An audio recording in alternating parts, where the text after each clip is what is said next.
minsi ingo nyinshi zirasambuka bivanye n'akantu gatoya cane. Jewe nk'abagize umuryango ngira umushinga ntahe ankunda nanje akamukunda, gusa haje kuba akantu gatoya kanyiciye urukundo nsanga ndiko ndisamburirako. Nk'iyi si y'iyi minsi dukwiye kubaho mu gutahurana, mu ngo zacu hakaba kwizerana, kuko harya ngo nta vyerade. Hagize ikitagenda neza nta kugumuka, umuntu yokwicarana n'uwo bubakanye bakayaga maze bagatorera inyishu hamwe. Ubu sinkigirayo nshira nayo mira kubwo kwisamburirako. Nabuze icefano ca ruguru ndi mu gahinda katagira uko kangana. Ubu ndaho nsaba Imana ngo ifashe kunyorohereza inkure mu bibazo ndimo.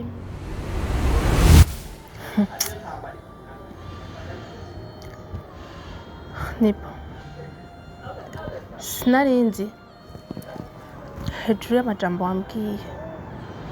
Uribuka ukiza kundesha, ukiza kunsanga ndi umwe, amajambo wambwira. Uribuka amajambo meza wambwira aryoshe. Uribuka ya majambo utasiba kumbwira yuko ndi umwe iwawe, ntawe uzigera ungereranya. Ndi inyenyeri yaka kw'ijuru igucanira iyo bwije. Ariko ubu ivyo mbona bitandukanye n'ivyo wambwira. Ubu ivyo mbona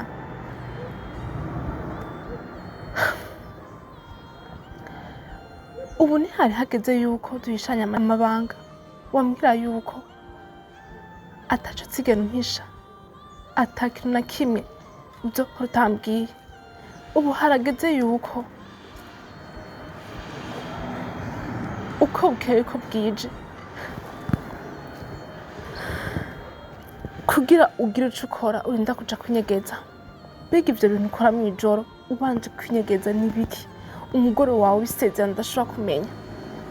Ivyo bintu urinda kwikinga ibisaka ukora ni biki? Ni ngiki utari ukwiye kumbwira? Ni irihe banga naguhishije ryotuma umpisha amabanga nk'ayo mpisha?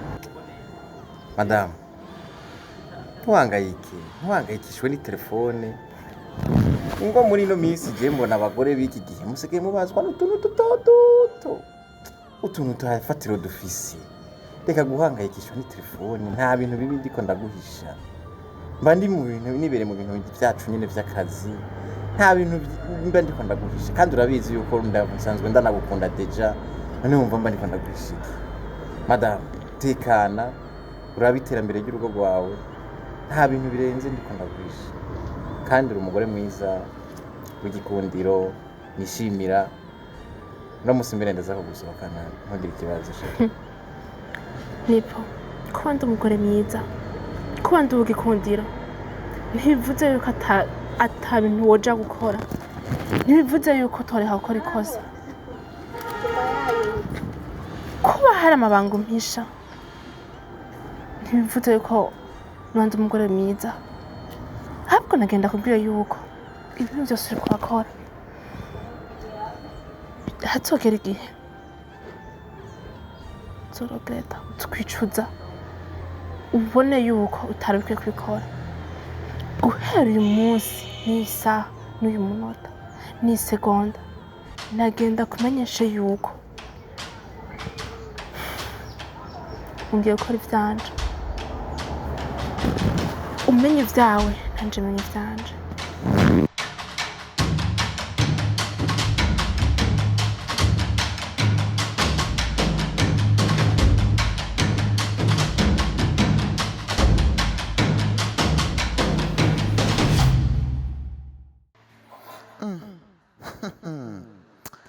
Aya mahirwe kandi nta kuyitesha.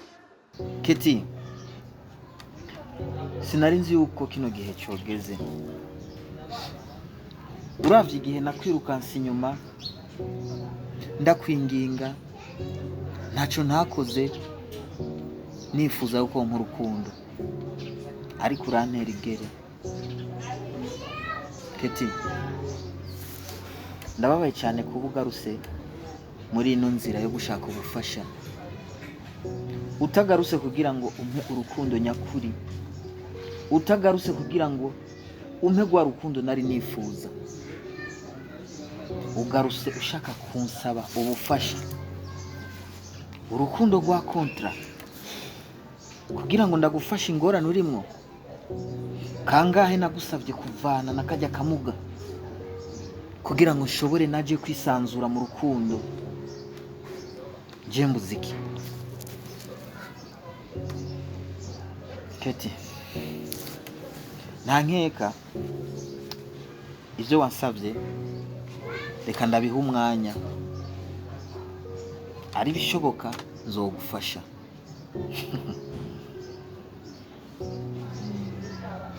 Dennis, icyo nagusaba gusa ni kimwe, ni uko ubufasha nagusabye wamfasha. Ndabizi neza ko ubishoboye, ndabizi, niyo mpamvu nagutumbereye kugira ngo ushobore kumfasha. Nta kindi kintu mva je norenzaho.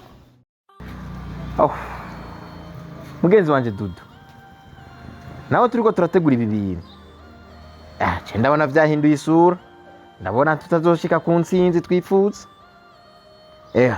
Aho ubona mbona muhungu, ndabona ko mu rugo vyatanguye guhara ndakese. Ego umuriro uraka muhungu, cyangwa uca umurundi ngo zirara zirasha bukezi kazima. Je burya nabibonye mu wanje kweri. Ubu ntitukihuza n'umugore, bana ni nkoko nakagomba, bana ngo mfise ngo ibintu ndiko ndamuhisha, bana ni mama se dusigaye turyama nyene umwe wese araba hirya uwundi hirya. Mushinga ntaye Nipo, uranyagiye kandi nari ndabyiteze rwose. Ubu rero nkubwire bimaze kubuko, erega kuri we nta kintu mbona umengo coba kikibaye ibanga. Jewe nawe nibanga tubandanye tugitegura, gusa ikintu kimbabaje ni kimwe, kumva usigaye uryama muzungu wa ine ni ikintu kibabaje. Twariko dutegura ikintu kizima nukuri, twe turihangana, wewe gusa ribibanga rya jewe na wewe. Sha reka tugume tubikibanga. Ariko jewe ndagiramiwe mugabo, jewe ndagiramiwe. Bana uko bukeye uko bwije, nti telefone warahinduye amakode. Bana ubu ngira nivyo kujya mu misi ntazo bakimpa muhungu, hatari kweri. Aha rero muhungu, ariko twebwe ihangiro gashi yuhu umviriza kubwira tekana akagumye bagumako.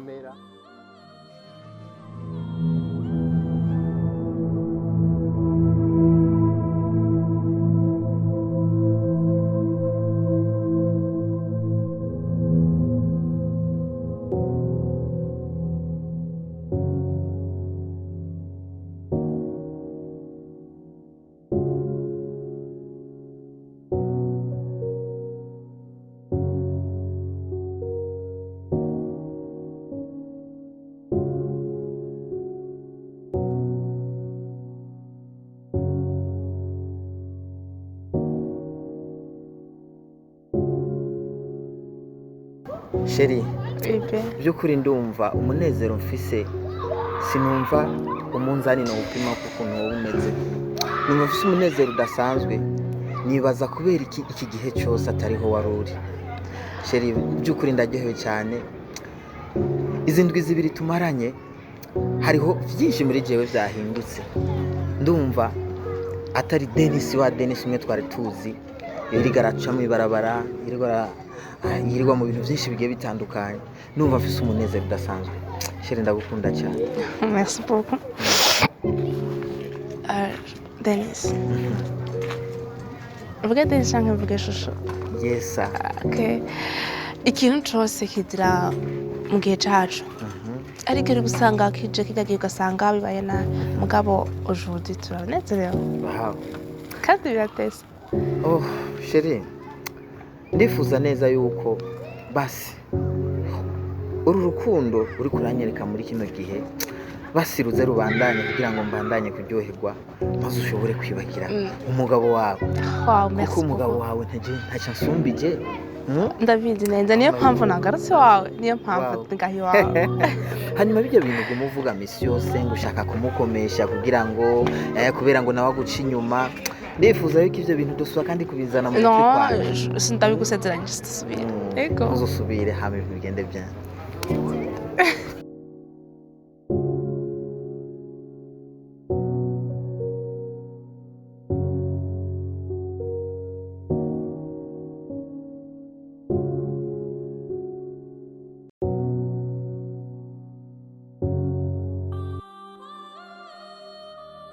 urazi ko ndagufise ku mutima urukundo no kwihanganiranira urukundo no gukundana urukundo ni rwa rundi ruguma ruba rushasha uko bukeye uko bwije ni ukuvuga mu mutima wanje iyo utaryohewe naje simba ndyohewe kuko tutarahura twari babiri sheri ariko tumaze kugenda gusinya imbere y'amategeko n'Imana twahise ducika umuntu umoja ni ukuvuga yuko rero twabaye umuntu umwe iyo ubabaye nanjye mba mbabaye ingorane yawe niyo yanje ukuri kwawe niko kwanje ibibazo byawe nivyo vyiwanje baby telefone ngendanwa nitume ducanamo mukunzi twari dufise urugo rwiza urugo rw'icitegererezo urugo rwigisha abandi urugo rurangwa hose baby telefone ntitume itubera intambamyi mu rukundo sheri uribuka ibyo twarahiranye sheri uranyumije kwera aho urakoresha amajambo aryoshe si nk'iryoherwa byaraheze je nawe urabizi ko ubu yatakintu uza umbwira ubu biracari mu mahoro n'ibikebuke ubona biriko biragendeka uracafise amagambo yo kuvuga kubera ubona biriko biragendeka je sindi umwana umbona amatingo ndi imbeba jewe kuki mutiyumvira abagabo mwarabonye ko ari mwe mwenyene mufise ubwenge mugabo natwe turahari kugira ngo tubone turahari kugira dukore kugira tuvuge uravyumva kugeza iki gihe guhera uyu munsi n'isaha action contre action idée contre idée je nawe nta kintu uzoza umbwira jamais de grand jamais sinkeneye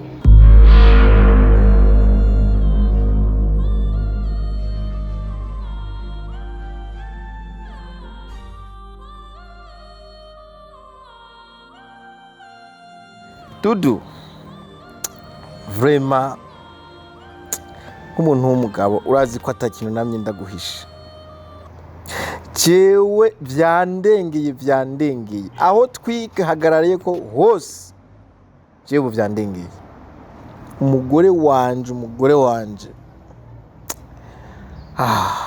ndabona vyanse kabisa vyanse narushe mu rugo narushe umuriro watsi jewe rero aho bigeze ngomba kumubwiza ukuri habicobaye ngomba kumubwiza ukuri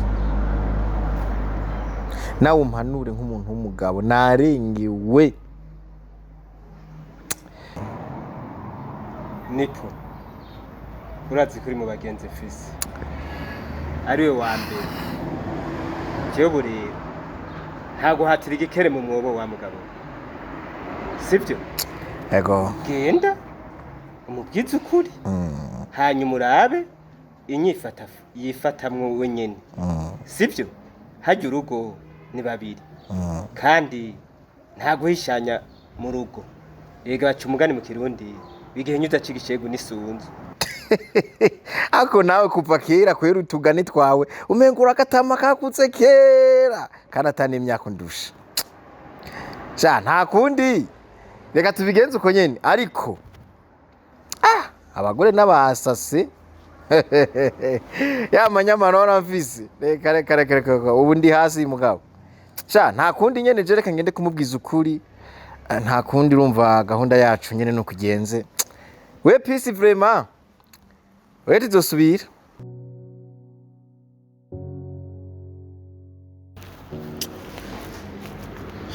sheri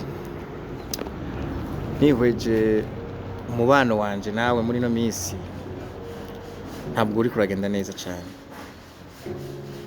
umutima wanje numva waremerewe kubona tutari ko turishimana sinumva uwo ndiwe sinumva ico narahiriye ko ndiko ndayigendera. Hajya wewe wari kuransaba iki? Ico wari kuransaba ntitwotuma tugipfa. Teki. Teki. Teki. Teki.